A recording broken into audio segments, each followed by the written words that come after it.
Hi friend, কেমন আছো? আশা করি সবাই ভালো আছো। আমি অমিত, আপনারা দেখছেন আপনাদের প্রিয় চ্যানেল গ্রিন প্ল্যানেট বেঙ্গলি। তবে শুরু করা যাক আজকের আলোচনা। এই লেবু গাছে ক্যাঙ্কার রোগ বা ব্যাকটেরিয়া ঘটিত রোগ।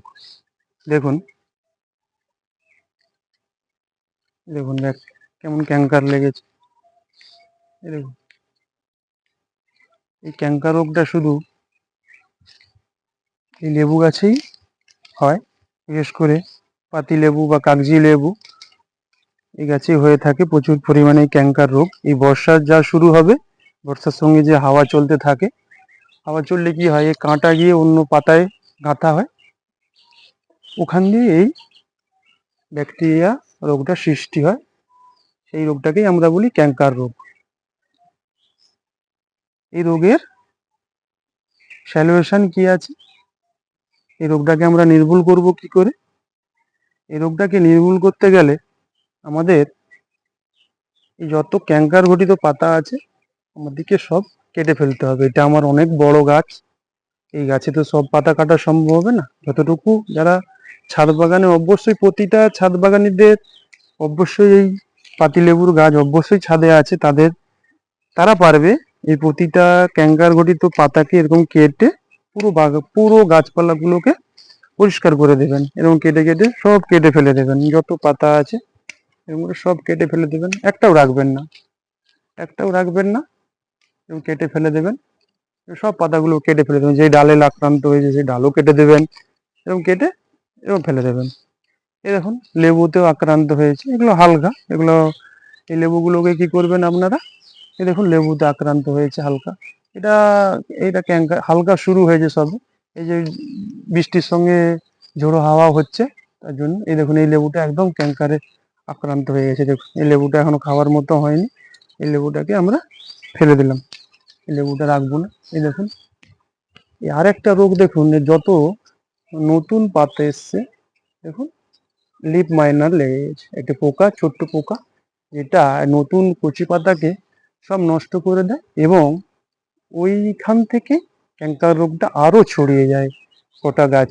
নতুন পাতাগুলো বলো পুরোনো পাতা সবই ছড়িয়ে যায়, গাছটা আরো খারাপ হয়ে যায়, তারপরে লেবুতেও ছড়িয়ে যাবে। তাই আমরা করব কি, আমাদের আগে এই লিপ মাইনারকে মারতে হবে। এই লিপ মাইনার মারতে গেলে আপনারা শুধু যদি নিম তেল ব্যবহার করেন তাহলে কিন্তু এই লিপ মাইনার মরবে না, হয়তো মরলেও সম্পূর্ণটা মরবে না। তাই আমরা নিম তেলের সঙ্গে কি করবেন, এক্কা বলে একটা ওষুধ পাওয়া যায়, ওই টেকনিক্যালে আরো অনেক ওষুধ আছে, আপনারা ওই টেকনিক্যালে দেখবেন ওই ওষুধ দেবেন। ওই ওষুধ অবশ্যই স্প্রে করবেন, যারা ছাদে করছেন তারাও স্প্রে করবেন, আর যারা বাগানে অনেক বাগান আছে, যাদের চাষ আছে লেবু চাষ, তারাও স্প্রে করবেন।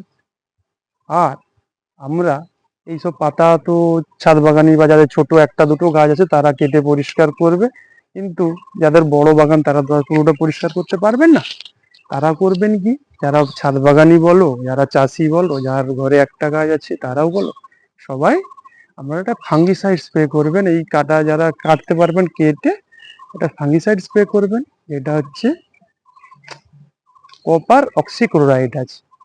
যেমন আপনারা ব্লু কপার পেয়ে যাবেন, আরো অনেক ওষুধ আছে, ওই ব্লু কপার আছে, ওই ব্লু কপার আপনারা, আমি ব্লু কপারটাই ব্যবহার করি। ব্লু কপার আপনারা যারা ছাদ বাগানে গাছ আছে তারা 1 লিটার জলে 4 থেকে 5 গ্রাম দিবেন, আর যারা অনেক চাষ আছে 15 লিটার জলে 50 থেকে 55 গ্রাম।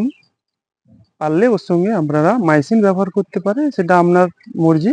অনেক মাইসিন আছে, ভ্যালিডা আছে, টেট্রোসাইক্লিন আছে, আপনারা যেটা খুশি ব্যবহার করবেন। দিয়ে গোটা গাছে বিকেলে দিলে ভালো হয়, বিকেলে হালকা রোদ থাকবে দেবেন, গোটা গাছটাকে ভালো করে ধুয়ে দিবেন, দেখবেন অনেকটাই কমে যাবে। এই ক্যাঙ্কার রোগ অনেকটাই কমে যাবে। আর যাদের বাগানে অনেক বেশি ক্যাঙ্কার রোগ লেগে গেছে তাদের কোনো ওষুধই কাজ করবেন না, পারলে পুরো বাগানটাকে এভাবে পরিষ্কার করে তারপর ওষুধ দিবেন। যাদের অল্প আধটু লেগেছে তাদের ওই ওষুধে, যেই ওষুধটা বললাম কপার অক্সিক্লোরাইড, ওই ওষুধ দেবেন, ওটি কমে যাবে। আমি দিয়ে দেখেছি আমার বাগানে কমে গিয়েছে, আপনারা দিলে অবশ্যই কমবে। এখানেই ভিডিওটা শেষ করলাম। আর যদি ভিডিওটা ভালো লেগে থাকে তাহলে অবশ্যই কমেন্ট করে জানাবেন, আর লাইক এবং সাবস্ক্রাইব অবশ্যই করবেন, আর আমার পাশে থাকবেন।